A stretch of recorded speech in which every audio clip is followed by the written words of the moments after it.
नमस्कार मंडळी, स्वागत आहे. तर आज आहे मंगळवार आणि आहे अंगारकी चतुर्थी. तर त्या निमित्ताने बघूया बाप्पा आपल्याला काय मार्गदर्शन देत आहे. चला बघूया.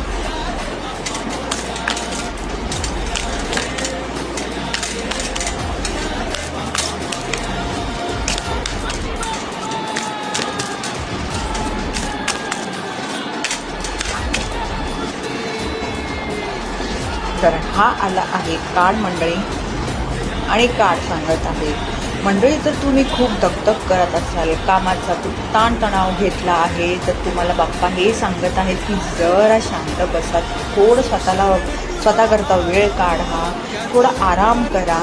बाप्पा तुमच्या सोबत आहे, त्यांचं पूर्ण लक्ष आहे तुमच्यावर. त्यामुळे अजिबात नकारात्मक कुठलाही विचार करू नका, पण स्वतःची काळजी घ्या, आराम करा, स्वतःसाठी वेळ काढा, एक निवांत वेळ नक्की द्या स्वतःला. धन्यवाद.